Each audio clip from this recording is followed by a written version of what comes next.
Assalamualaikum warahmatullahi wabarakatuh.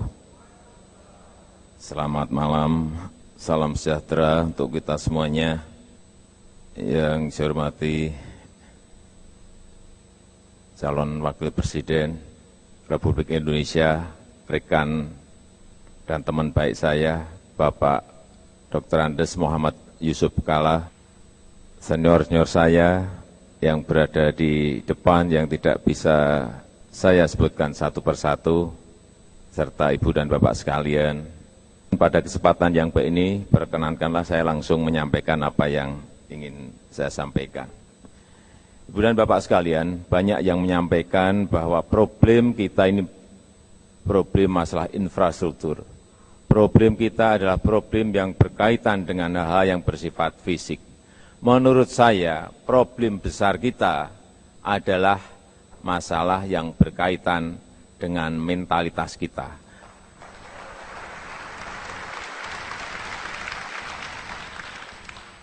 Percuma kita memiliki kekayaan yang sangat luar biasa, tetapi kita kedodoran di bidang yang namanya budaya kerja, etos kerja, karena memang itu tidak disiapkan dari sejak awal. Oleh sebab itu, ke depan, pembangunan manusia, pembangunan sumber daya manusia merupakan hal yang pertama yang akan kita lakukan 5 tahun ke depan. Ini posisi pertumbuhan ekonomi kita. Kalau kita lihat, ya cukup baik. Tetapi kalau kita lihat yang di samping, Gini rasionya 0,41. Ini ada sebuah gap yang semakin lebar antara yang kaya dan yang miskin, antara wilayah yang ada di barat, di tengah, dan di timur. Oleh sebab itu saya kira ke depan yang lebih diutamakan adalah pemerataannya. Pertumbuhan ekonomi penting, tetapi pemerataan juga sangat penting. Ke depan, ini ke depan. Jadi dalam rangka pembangunan sumber daya manusia ke depan, menurut saya yang namanya di SD itu mestinya 80-20. 80-nya adalah pembentukan sikap dan karakter. Tidak seperti sekarang, yang 80 pengetahuan, yang 20 karakternya, terbalik. Kemudian di SMP baru 60-40, tetap karakter masih yang nomor 1. Baru di SMA, SMK mulai dibalik. 20-nya karakter, 80-nya pengetahuan dan keterampilan. Ini menurut kami ke depan seperti itu. Sehingga perlu evaluasi lagi kurikulum kita. Kedisiplinan karakter saya kira harus dibangun sejak awal, sejak anak-anak. Disiplin ini juga harus segera kita perbaiki lagi, karena ini akan menimbulkan sebuah produktivitas yang tinggi. Ini larinya ke ekonomi nanti. Karena kalau manusia-manusia Indonesia itu karakternya baik, disiplinnya baik, akan muncul sebuah produktivitas. Produktivitas ada akan memunculkan daya saing. Ini yang sering dilupakan oleh orang. Dan mental-mental seperti ini akan muncul kalau kita lihat seperti di gambar. Ada etos kerja, ada budaya kerja yang baik. Karena memang sejak kecil sudah dibangun yang namanya karakter, budaya kerja, etos kerja, dan etika. Jadi jangan dipikir bahwa yang namanya pendidikan itu tidak ada hubungannya dengan ekonomi, bahwa pembentukan karakter tidak ada hubungannya dengan ekonomi. Ada, saya pastikan ada.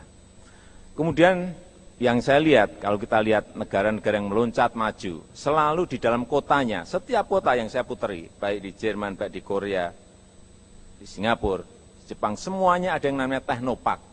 Selalu teknologi itu diberikan tempat, teknologi selalu diberi ruang, teknologi selalu diberi tempat yang paling baik, teknologi apapun. Kalau di Indonesia, saya kira ini karena penduduk kita adalah agraris, pertanian harus menjadi hal yang paling penting untuk kita perhatikan secara serius. Yang pertama yang saya lihat, kenapa petani kita tidak sejahtera. Pertama, mereka terbebani oleh masalah-masalah yang berkaitan dengan harus beli pupuk. Ya, pupuk memang harus beli. Berkaitan dengan pestisida yang mereka harus beli. Berkaitan dengan bibit yang juga harus dibeli. Kalau kita ingin mensejahterakan petani, mestinya mereka jangan dibebani oleh hal-hal yang tadi saya sampaikan. Pupuk yang tidak selalu tepat waktu, pestisida yang harus beli, padahal sebetulnya kalau mereka mau memakai pupuk kompos itu tidak beli. Ini hanya kebiasaan saja. Kemudian kalau mau memakai pestisida alam itu juga ada dan itu tidak membebani kos di dalam mereka berproduksi. Kemudian yang ketiga juga hal-hal yang berkaitan dengan bibit atau benih. Ini kita banyak impor sehingga beban petani itu tidak semakin enteng tetapi semakin berat. Berat karena lahannya sempit, dan yang kedua karena terbebani oleh kos-kos produksi yang tadi saya sampaikan. Yang kedua menurut saya yang berbahaya ke depan adalah yang berkaitan dengan konversi lahan. Dari lahan pertanian, sawah padi, ladang padi, kebun ubi-ubian, hutan sagu, dikonversi ke kegiatan yang lain untuk perumahan, untuk industri. Sebetulnya perumahan nggak apa-apa, tapi jangan ngambil yang namanya lahan produktif untuk pertambangan. Kemudian pelatihan bagi petani, ini penting sekali. Petani kita ini sudah terlalu lama kita biarkan. Mereka kerja apa ya dibiarkan, mereka mencangkul ya dibiarkan, mereka pakai pupuk apa juga tidak pernah ada yang memberikan kawalan, memberikan bimbingan. Dulu ada yang namanya PPL, petugas pertanian lapangan. Ini mestinya mendampingi terus petani, sehingga mereka selalu diarahkan dan diberikan bimbingan. Kemudian juga antara petani dan pasar ini terlalu jauh, sehingga yang di tengah inilah yang bermain-main. Tengkulak-tengkulak yang ada di desa itu lah yang sering memainkan petani, sehingga apa? Akhirnya petani terbebani dan sawah sering banyak yang ditinggalkan karena memang antara yang dikerjakan dan yang nanti dijual betul-betul sudah tidak ada untungnya sama sekali. Yang keempat, bank yang khusus untuk petani, ini kita juga tidak memiliki, sehingga petani banyak yang kena ijon, kecil-kecil mungkin hanya 1 juta, hanya 1,5 juta, tetapi mereka terkena ijon karena mereka tidak mempunyai akses untuk masuk ke permodalan, sehingga bank petani diperlukan. Pembangunan irigasi baru, kita lihat dalam sekian tahun ini dapat dikatakan tidak ada. Buat bendungan sudah sekian tahun juga dapat dikatakan tidak ada. Sebab itu ke depan kita mentargetkan ada 25 bendungan yang akan kita bangun. Tentu saja komplit dengan irigasi sampai ke sawah. Kita pernah berbicara rice estate, pernah berbicara mencetak sawah baru, tetapi kalau bendungannya tidak dibangun, airnya dari mana? Pertanyaannya. Mestinya bendungannya dulu, irigasinya dikeluarkan, baru sawahnya yang bisa dikerjakan, tidak dibalik-balik membuat sawah, airnya dari mana? Bendungannya ada di mana? Ini semua perencanaan lama, ada kurang lebih 74 bendungan yang harus dikerjakan, tetapi belum ada satupun yang jadi.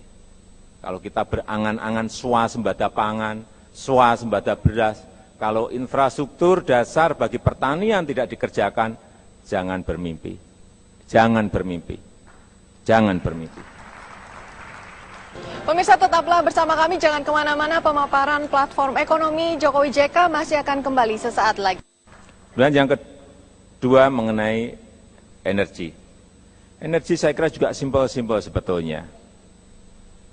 Kita ini terlalu tergantung kepada BBM, listrik tergantung pada BBM. Padahal kalau bisa kita alihkan ke gas, bisa kita alihkan ke batu bara, ini langsung jatuh. Subsidi kita langsung kita dapat 70 triliun dari listrik kalau kita bisa mengefisienkan subsidi APBN kepada listrik. Tetapi tidak tahu kenapa tidak dilakukan. Bapak Ibu tahu kenapa tidak dilakukan? Karena ada kepentingan, hanya itu aja.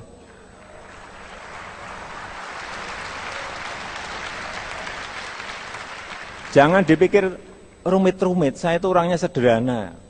Jangan dipikir karena manajemennya sulit, jangan dipikir karena infrastrukturnya sulit. Saya selalu sampaikan, kalau waktu saya jadi wali kota, waktu saya jadi gubernur, saya juga nggak mau berpikir yang rumit-rumit. Kalau ada yang rumit ya disederhanakan, kalau ada yang sulit digampangkan, jangan dibalik-balik. Ini hal yang sangat gampang tetapi disulit-sulitkan.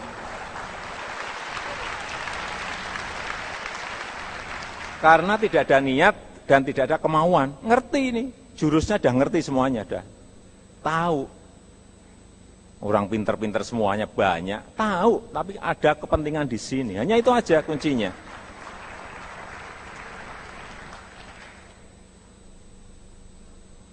Listrik tahu semua lah, nggak usah dicerita-ceritain kalau mau buat listrik. Tapi problemnya saya dengar dari pelaku-pelaku, izinnya rumit, izinnya harus bayar, izinnya harus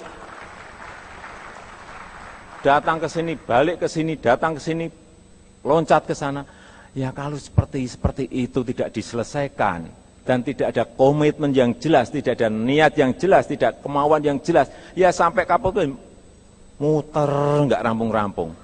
Jadi pimpinan itu jangan rumit-rumit itu. Kalau saya mesti saya beri target, menteri pasti saya beri target. Targetnya sekian tahun, misalnya ini, listrik harus terbangun sekian ribu megawatt. Kalau enggak, misalnya 10.000, berarti per tahun harus 2.000. Kalau kita lihat setahun aja enggak hanya dapat 100, ya maaf. Yang ngantri ingin jadi menteri itu ribuan.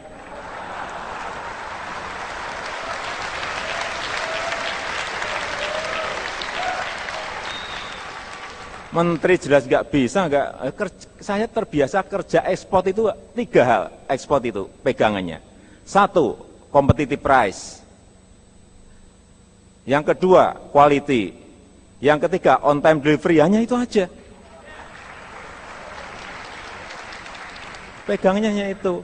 Harganya baik, kualitasnya baik, tapi kirimnya terlambat ya sudah, sorry. Buyer pasti langsung pergi, langsung hilang. Saya 24 tahun hidup dalam prinsip 3 hal ini yang terus saya ikuti. Kayu, masalah perkayuan, nyetel mesin juga bisa nyetel sendiri karena saya selalu ada di lapangan. Juga waktu jadi wali kota, jadi gubernur, kenapa saya selalu ada di lapangan? Karena saya ingin tahu problem-problem real yang ada di rakyat, yang ada di masyarakat.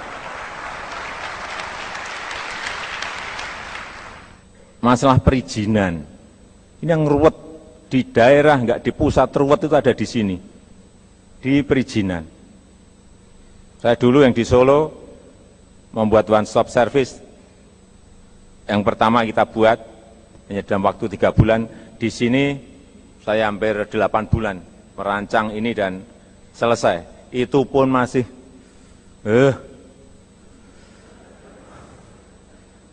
nggak gampang, memang nggak gampang. Selalu kita kontrol, kita awasi, kita cek. Belum juga bisa 100% sesuai yang saya harapkan. Tetapi paling tidak sudah ada perubahan.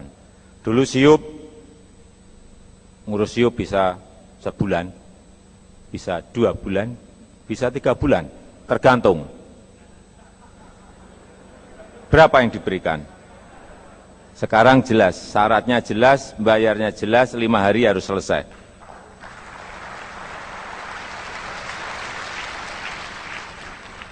IMP juga kita sudah punya IMP online. Jadi Bapak Ibu kalau mau bikin IMP dari rumah aja, nggak usah datang ke kantor. Kalau datang ke kantor tawar-menawar. Apa sih yang nggak bisa kita online kan gitu loh. Zamannya zaman IT kayak gini masih orang ketemu orang gitu loh. Ini kan hanya apa? Kembali lagi apa? Mau atau tidak mau, niat atau tidak niat, hanya itu aja. Dan ini juga bisa dinasionalkan, bisa.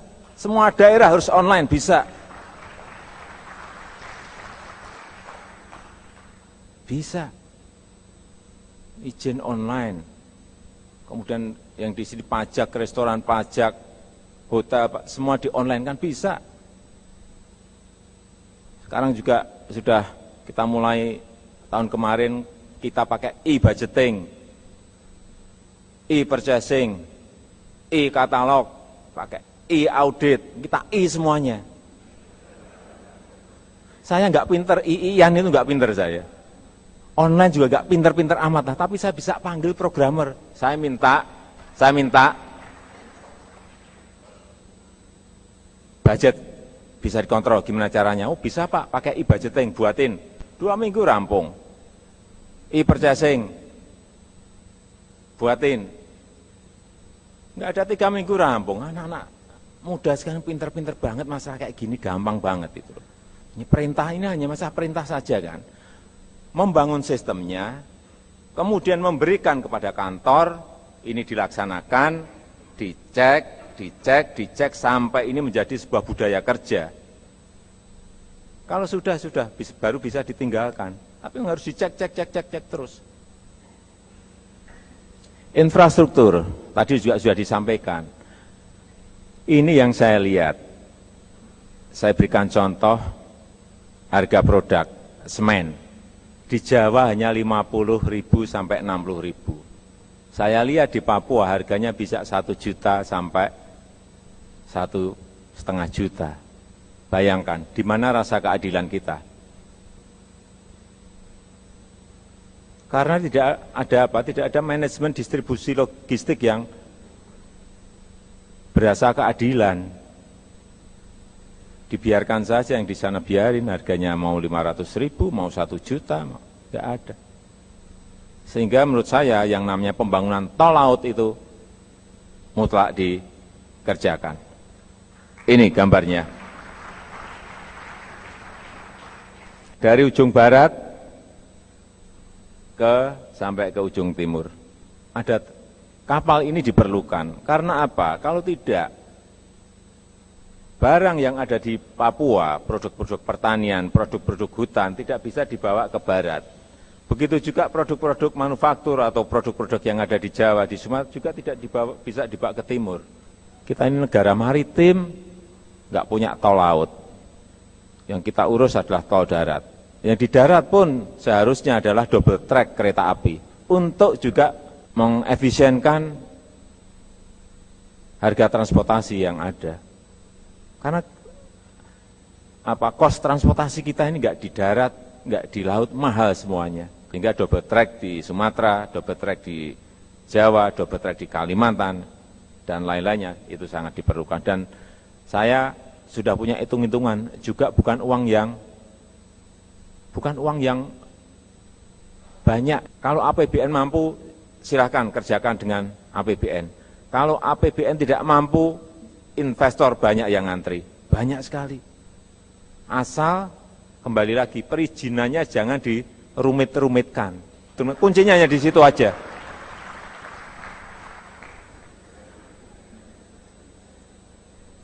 Kalau ekonomi ini akan baik, Bapak Ibu. Kalau ekonomi ini baik, yang diperlukan adalah menjaga stabilitas.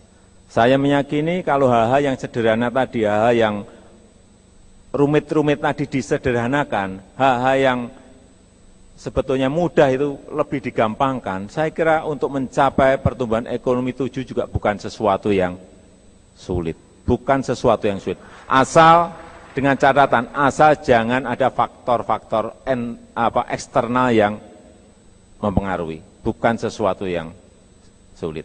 Tetapi kalau ekonomi sudah nantinya berada pada posisi yang baik, perlu yang namanya stabilitas keamanan. Sehingga ke depan kita jangan TNI kita, TNI Polri kita jangan seperti sekarang. Kita harus bangun TNI kita, pertahanan kita agar kita bisa bangga bahwa negara ini memang mampu dan kewibawaan negara ini juga ada. Dengan cara apa? Kalau yang lain-lain mungkin mau beli ini, mau beli ini, mau beli ini. Kalau saya cukup beli drone 3 dulu cukup. Ini pesawat tanpa awak yang dipasang di 3 wilayah itu. Dengan pesawat tanpa awak ini, dengan drone ini, komandonya bisa di Jakarta, komandonya bisa di Bandung, komandonya bisa di Makassar, atau di 3 wilayah itu, saya kira nggak ada masalah. Dan juga dengan drone ini bisa untuk hal-hal yang berkaitan dengan ekonomi, bisa untuk memantau illegal fishing, bisa dipakai untuk memantau illegal logging, bisa juga dipakai untuk memantau kebakaran kalau ada. Bukan hanya untuk pertahanan. Jadi ada drone di sana, masuk ke satelit, satelit masuk ke pusat komando, bisa ada sasaran apa, tinggal diperlukan apa, apakah pesawat tempur, apakah kapal perang di laut, ataukah darat, bisa dilakukan untuk urusan pertahanan, tapi juga bisa dipakai untuk urusan ekonomi, tadi yang saya sampaikan. Kemudian saya kira penting sekali juga kita ini menjaga inflasi. Inflasi ini sering kita tidak berikan porsi yang baik, padahal percuma pertumbuhan ekonomi baik tetapi inflasinya juga tinggi, nggak ada artinya. Dan inflasi itu apa sih sebetulnya? Kalau saya hanya menjaga pasokan, kemudian mengontrol manajemen distribusinya.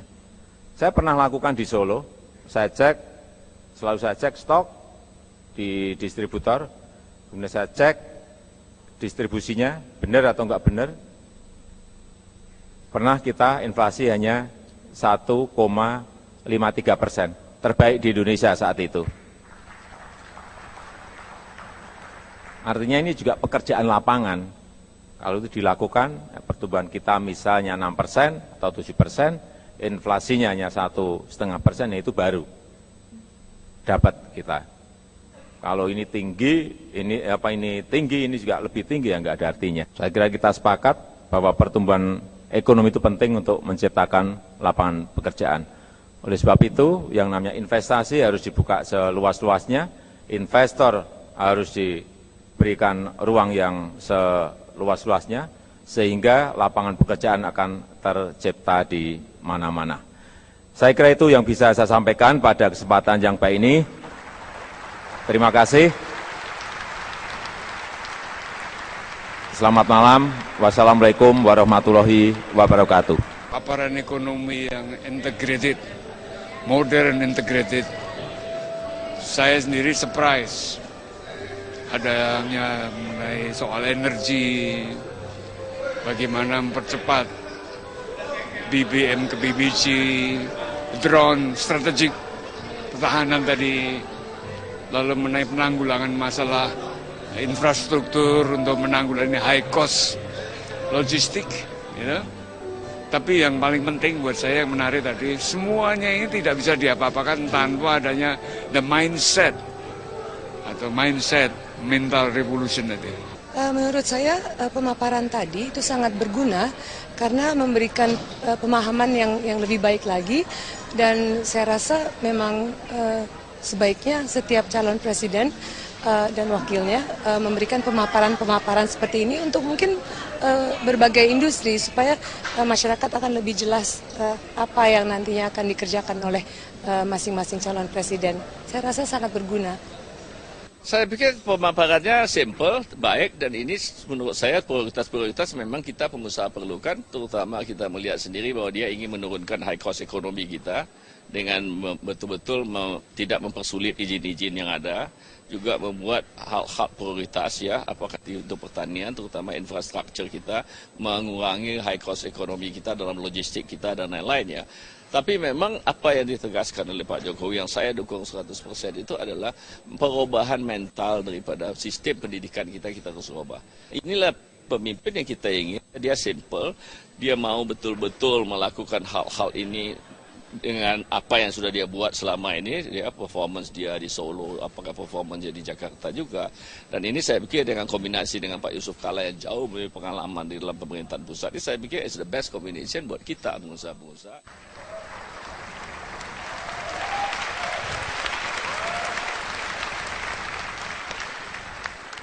Assalamualaikum warahmatullahi wabarakatuh. Salam sejahtera untuk kita semuanya. Selamat malam. Saudara sekalian, Pak Capres Jokowi dan seluruh hadirin, teman-teman sekalian.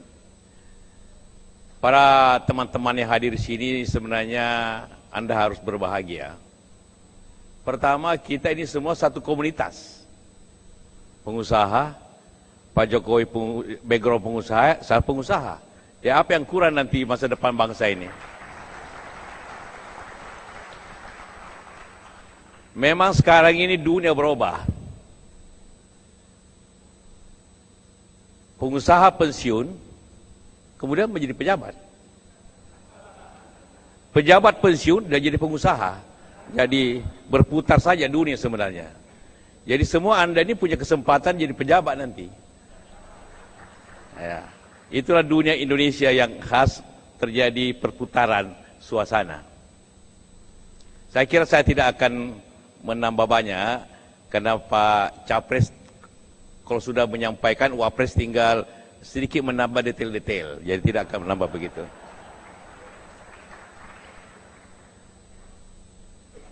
Sebenarnya suasananya begini hari ini. Tadi kita semua hanya sempat melihat 3 pemaparan terakhir.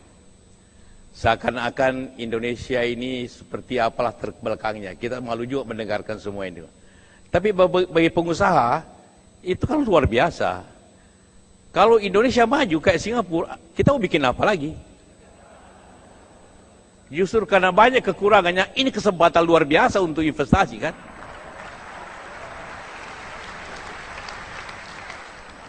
Kalau pelabuhan ada, jalan ada, ini apalagi kita harus bikin? Kalau pangan sudah lebih, kalau apa sudah lebih, ya kita melongo aja di telik negeri. Justru karena kurang, kita punya kesempatan hebat untuk negeri ini kan, gitu kan? Nah, inilah luar biasa malam ini. Jangan lihat pesimisnya, lihat optimisnya. Sama dengan cerita klasik tentang dua salesman datang ke Afrika, jual sepatu. Satu mengatakan bahaya di sini, orang tidak pakai sepatu. Tapi yang optimis mengatakan ini hebat di sini, orang belum pakai sepatu, jadi kita bisa jual sepatu banyak. Jadi negeri kita mempunyai kemampuan. Kemudian persoalan implementasi, apa yang dikatakan Pak Jokowi tadi, tidak ada yang susah. Kita punya pengalaman banyak. Tadi Pak Ari sudah menyampaikan, ya dulu kita juga begini, tapi 3 tahun kita semua ganti orang memasak di Indonesia dari minyak tanah ke LPG. Tidak ada masalahnya. Orang harga minyak naik, kita robah 3 kali naikkan BBM. Tidak ada juga yang marah. Yang marah juga politisi, rakyat ternyata tidak marah kan. Kita bikin listrik 10.000, jalan, tidak ada uang, jalan juga. Cuma selembar tanda tangan aja kita teken, bisa jadi. Kemudian 5 tahun kemudian tidak ada, karena tidak ada yang mau teken. Itu aja perbedaannya kan.